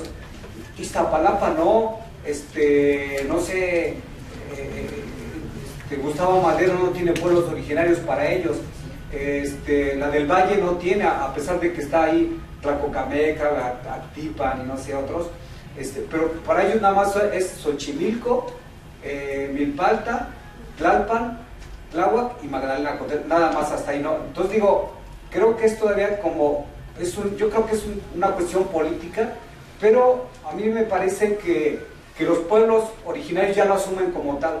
O sea, ellos ya asumieron, a partir de esa reivindicación que se hace con el STLN en el 94, ya lo asumen, porque ya lo asumen como una cuestión política y todo este proceso del que usted hablaba, ¿no? Todos los elementos que hablaba. Pero ya lo están asumiendo, digo, yo creo que eso es ya como una garantía. Inclusive ahorita se está discutiendo, o está como en dictamen, una nueva ley en donde ya sí está retomando, o sea, a casi toda la ciudad y retomando qué pueblos sí son originarios y qué pueblos no. Digo, entonces yo creo que está todavía como a discutir, pero creo que ya está como muy delimitado, ¿no? Y yo creo que esa idea de limitar, Sí. desde quien sustenta el gobierno ahora y el poder, queda corta, porque siempre va a dejar fuera gente que va a decir, bueno, yo también, ¿por qué no soy originario? Díganme. Pasa algo muy simpático con los triquis, ¿no? Aquí en el Distrito Federal. Resulta que los triquis dicen, o sea, viven en espacios específicos, ¿no? Casas preconstruidas, muchas de ellas están en Tepito, ¿no? Así, otras, o están rentando casas completas, ¿no? Y están ahí. El asunto es que le dicen a la gente allá, o la gente de allá les dice, tú ya no eres triqui, hablas, pero ya no eres triqui, ya no vives aquí, ya no trabajas aquí, ya. Pero acá están reconstruyendo los escenarios como si fueran triquis, ¿no? Pero sucede una relación singular con los que sustentan el poder, porque si quieren alguna beca para sus hijos, se visten de triquis y van a pedir becas para sus hijos. Si quieren algún otro elemento que, por ejemplo, ahora las tabletas para los muchachos, bueno, que están en escuelas públicas, entonces se quitan el traje y ahora entran a la dinámica de una escuela pública con uniforme, con todo este tipo de cosas. O sea, como que el adaptarse implica también esta movilidad de cómo voy a ser, quién voy a ser y qué me conviene también ser, porque son honestos. ¿Quiénes le llaman como les llaman? Los otros, ¿no? Y ellos, como les repito, los tienen sin cuidado, mientras les den oportunidades. Bueno, muchísimas gracias a todos y a todas por su asistencia el día de hoy. Está pues muy interesante el debate, pues podríamos seguir toda la noche, pero pues se nos agotó el tiempo. Antes de despedirnos, los invito a la siguiente sesión, que es el 3 de noviembre, va a estar el maestro Joel Vázquez de la UAM Iztapalapa, y él va a presentarnos un trabajo que ha desarrollado de intervención comunitaria allí en la zona de Iztapalapa sobre huertos medicinales y terapéuticas alternativas. El lugar de la sesión creo que lo vamos a mover, no va a ser aquí en la sala de posgrados. Tengo entendido que va a ser en el auditorio Luis Lara Tapia, ¿no? Les avisamos por correo, por eso es importante que se anoten en la lista para poderles avisar por correo a todos y a todas, compañeros, ¿vale? Y también los invito, ya saben, vamos a tener el segundo coloquio internacional de psicología social comunitaria en nuestra América, el 19, 20 y 21 de noviembre, aquí en la Facultad de Psicología. Tenemos programadas ya 110 ponencias, 6 conferencias magistrales, 2 presentaciones de libros, 2 plenarias que vamos a hacer, invitando a los pueblos originarios, también a los profesores e investigadores que trabajan estos temas y comunitaria en especial, y a los estudiantes. El tema al que está dedicado el coloquio es a la reivindicación de los pueblos originarios y la visibilización de Ambi Ayala. Entonces todos están bienvenidos, es importante que se inscriban, y les damos muchísimas gracias a la doctora por compartir su experiencia con nosotros, para darnos ese espacio para debatir, porque yo creo que este es un espacio donde confluyen diferentes miradas, y por supuesto creo que el debate es pertinente para hacer una construcción social de conocimiento sobre los pueblos originarios y desde una perspectiva de la psicología social comunitaria e interdisciplinar. Gracias, compañeros. Gracias.